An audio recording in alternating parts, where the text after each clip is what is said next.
Hi, this is Chris Toy from BoomerTech Adventures, and today we'd like to share some tips with you for taking pictures of the moon with your phone's camera. One of the most important things to do is to keep your camera still, especially in low light settings where your camera's automatic settings will slow down the shutter. The best way to do this is to use a tripod. You can use a small tripod like the one shown here, or you could use a full-size tripod with a special clamp for your camera. Another way to keep the phone still while you're taking pictures is to avoid using the physical shutter where you tap on the screen in order to take the picture, because when you tap on the screen, you will move the phone. So what you'll do is set the timer on the phone. And most timers can be set between 3 and 10 seconds. I would recommend using the 10-second timer because that will give you time to kind of set things up, make sure everything's all right, and then when you hit the timer button, it'll take 10 seconds to take the picture, which might give you time to adjust the camera, make sure that everything's lined up. You won't be rushed. Another way to trip the shutter without touching the camera is to use your earpods or earbuds and make sure that's plugged into your camera, and then when you press on the volume button, that will automatically take a picture. Remember, that happens when your earbuds are plugged into the camera. An important thing to do when you're shooting the moon is to set up your shot, to choose your shots. Usually it's tempting to just point your camera at the moon and take the picture because it looks great as you're looking at it. The thing to remember, though, is that your camera doesn't see what you see.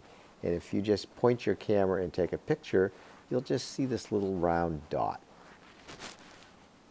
So, in the first picture, you'll see that we've set the moon up so that it's behind some trees.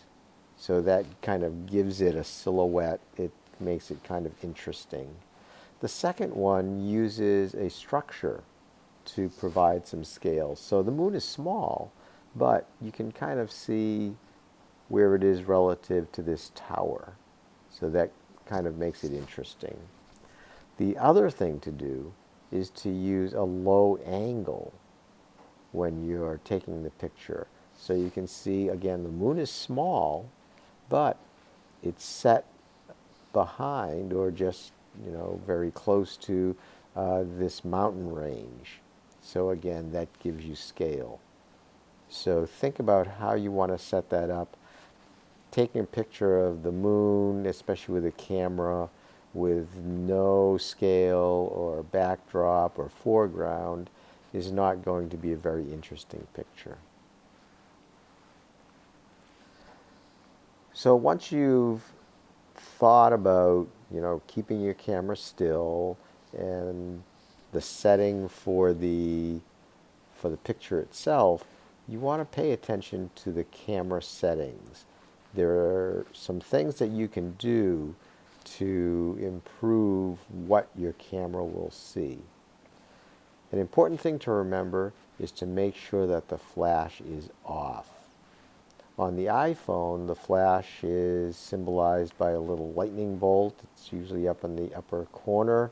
So you just want to make sure that you tap on that and there's a little line through it. Depending on the model of the camera, you may get a pop-up menu that will then give you the choice to turn it off. I think on the newer models, all you do is tap on it and it will turn it off. The next setting that you want to look at is zooming in. And again, depending on the model of your phone, you can zoom in simply by pinching and spreading, meaning that you'll bring the object in closer. That's called a digital zoom, and you want to use that carefully because the more you zoom in digitally, the more pixelated or fuzzy the picture becomes. On the newer cameras, you often have the option of using the optical zoom. And if you use that, you'll be able to zoom in optically and digitally. So you can zoom in a bit more. I think on the iPhone 12, you can get up to a 5 times zoom, which is shown in the picture here. Once you've got the zoom set, then you want to pay attention to the autofocus and the exposure. And I've enhanced what you'll see on the screen here. The autofocus is that the square.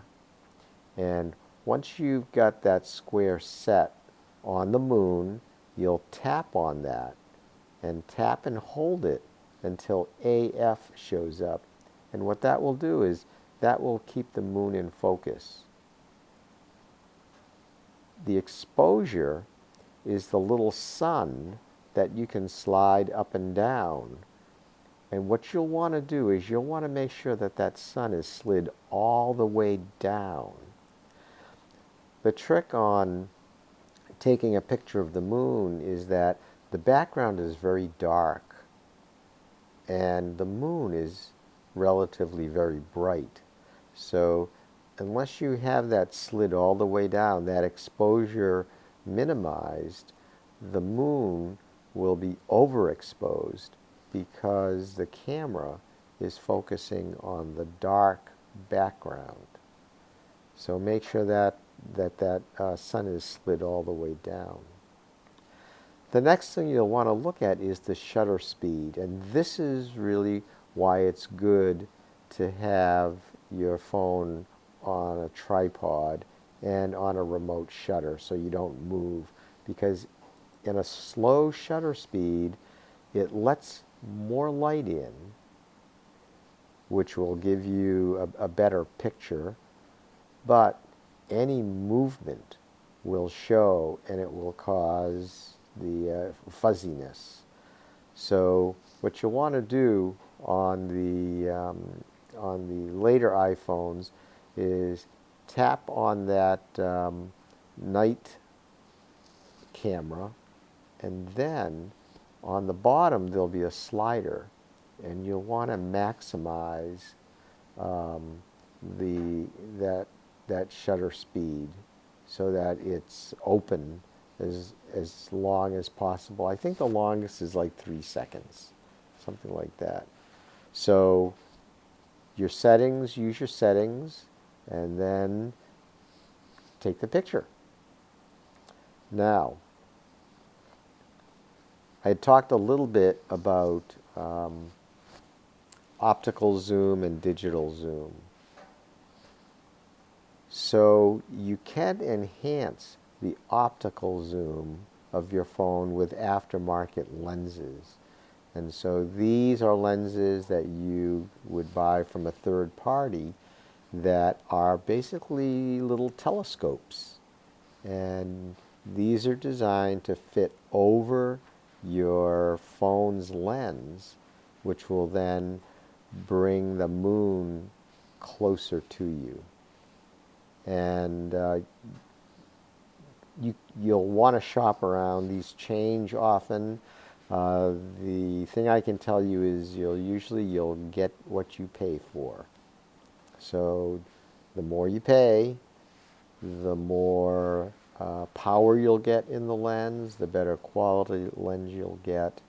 And they are usually designed for different phones, so you want to pay attention to that.